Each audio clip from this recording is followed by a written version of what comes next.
salvatrice. نور المطلسم TV, نور المطلسم TV. Assalamu alaikum. We come back to present our greetings and our ziyarah and ask you to accept them. We give thanks to Allah, the one who allowed us to be present. We also greet our beloved Prophet Seydi Ahmed sallallahu alaihi wasallam. We renew our discipleship and our tarbiyah with Maulana Cheikh and ask him to accept us in his mystical circle by his grace and his blessing. We are here today to follow the talk last Thursday on the Al-Aqsa Mosque and the question that was asked by an elect of God during the previous Khadrat Ilahiyya to know why cannot we change the Friday prayer that the saints do in the Mosque of Al-Aqsa. I remind you that we have explained the mystical realities of this mosque.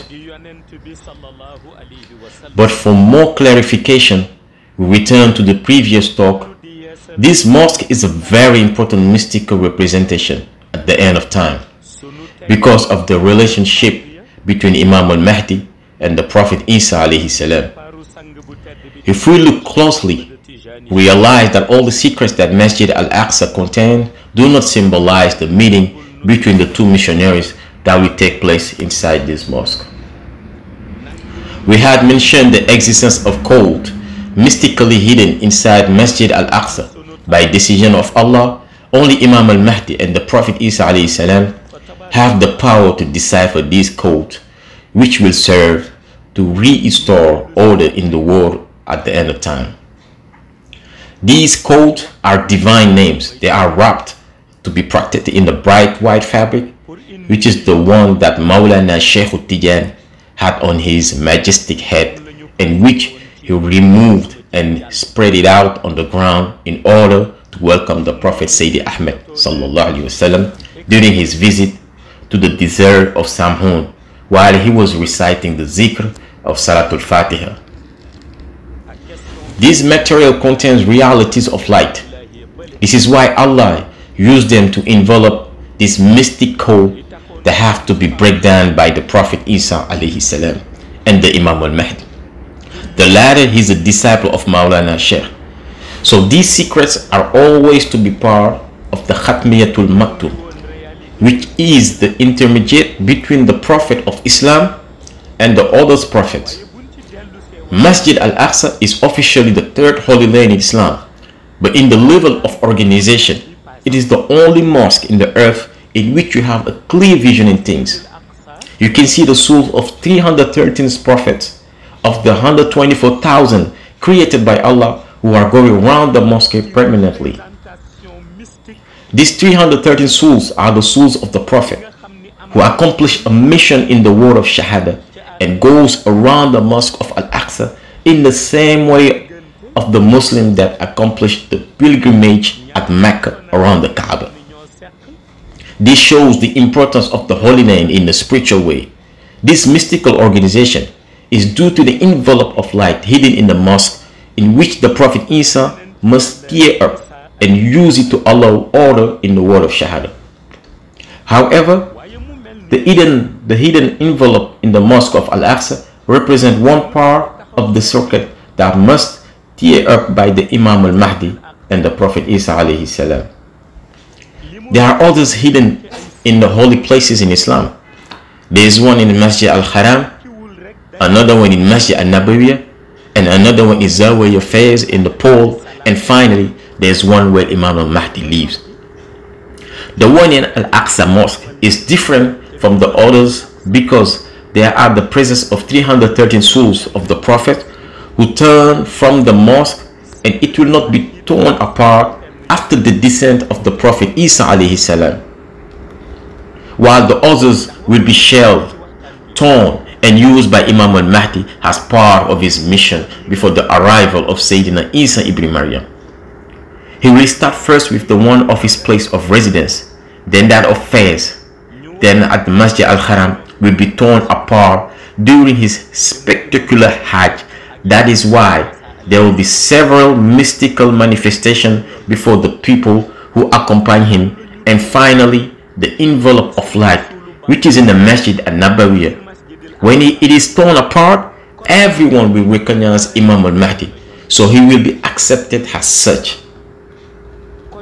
That's why it is said that once the secrets hidden in Nabawiyah Mosque will be decoded, the inhabitants of Medina as well as those from Mecca will acknowledge the Imam al-Mahdi and his mission. But as for the secrets hidden in Al-Aqsa Mosque, it won't be decoded until the descent of the Prophet Isa alayhi salam. These secrets represent an unending source that will never run out, given the Prophet Isa and the Imam al-Mahdi will use it to reorder and reorganize the world. According to the teachings of the Prophet Mouhamed sallallahu alaihi wasallam, after the descent of Isa, the Imam al-Mahdi will live 7 years with him on earth. After the Imam al-Mahdi death, the Prophet Isa will live 2 years. Therefore, he will live on the whole 9 years on earth. These 9 years represent 40 days in the Ghaib world, which is the real one. This fact explains the lack of understanding of some people who think that the 40 days the Prophet Isa alayhi salam will spend on earth, according to the prediction of some men of God, represent 40 years, whereas 40 days in the real world are equivalent to 9 years here below. For understanding what I'm explaining, I advise you to hear my lecture concerning the notion of time. Then you will understand time difference between the two words. You will notice that what is considered as one, for example, 1 month, 1 year in the Ghaib world or the real world, is different from what is considered in the Shahada world as 1 day. 1 month or 1 year.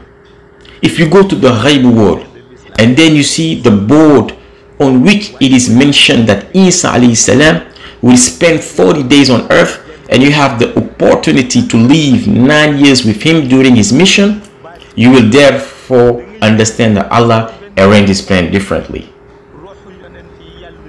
The organization of Ghaib world is different from that of the Shahada world.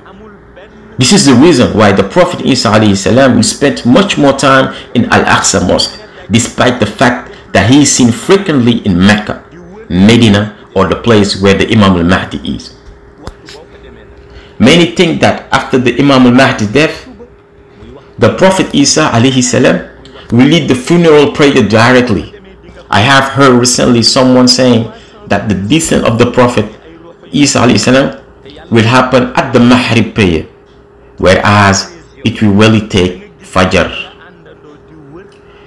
He will arrive at the moment when the Imam al-Mahdi will be about to start his prayer.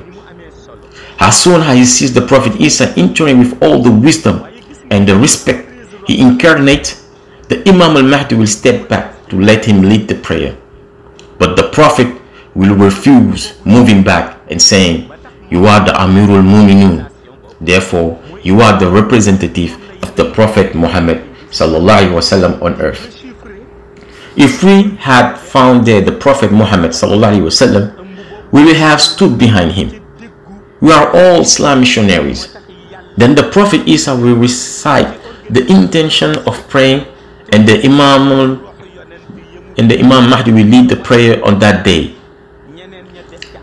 Imam al-Mahdi will be dressed in the white jalaba and his great turban. After the prayer, during the greeting, the Prophet Isa will kiss the green turban, which will show the high rank of Imam al-Mahdi. It will coincide with the Friday morning. But there's a reality behind this organization in the real world.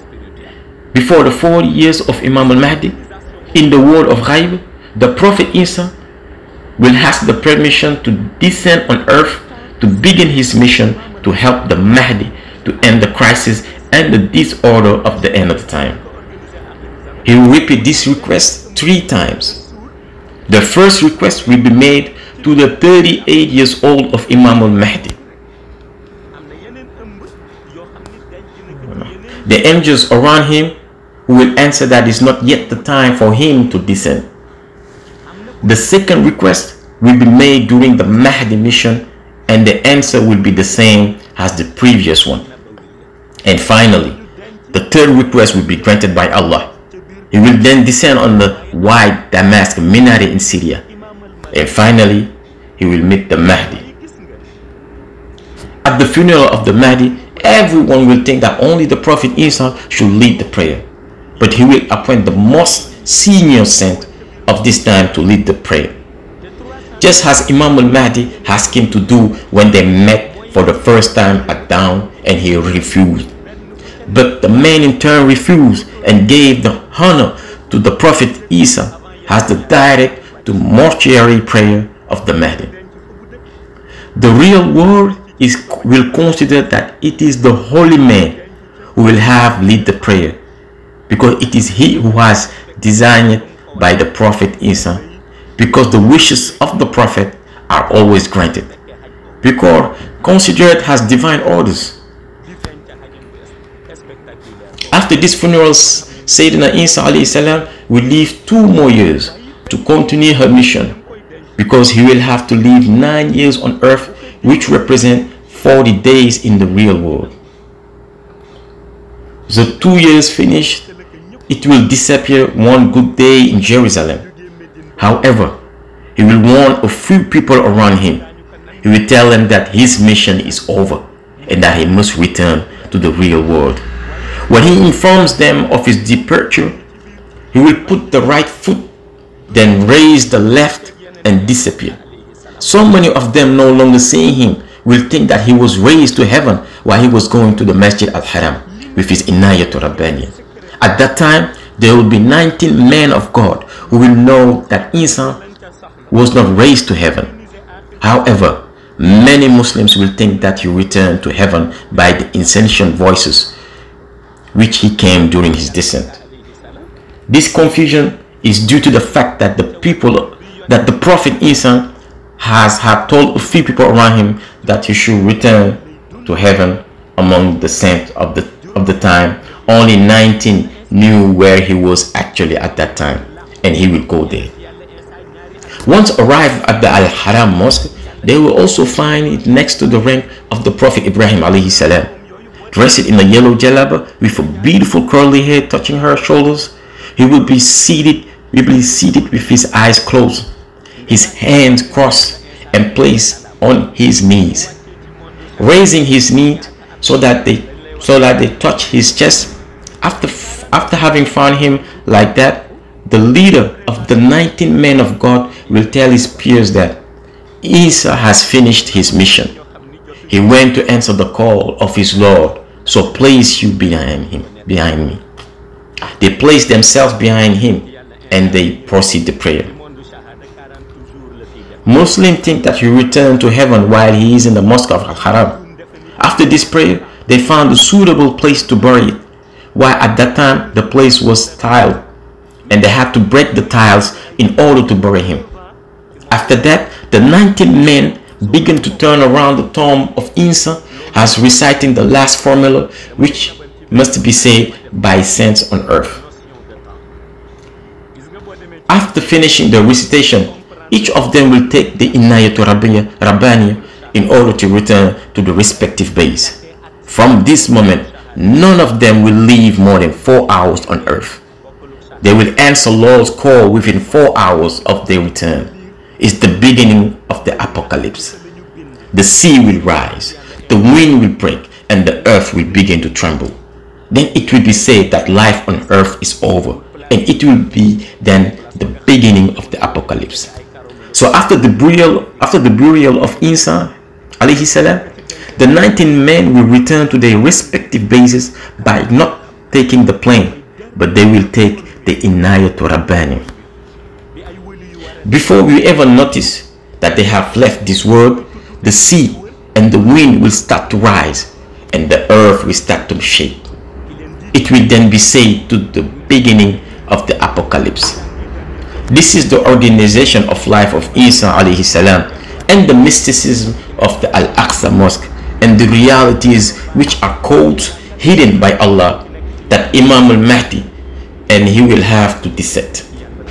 We still give you our ziyarah and we still present our dear greeting to you in these terms. Assalamu alaikum wa rahmatullahi ta'ala wa barakatuhu.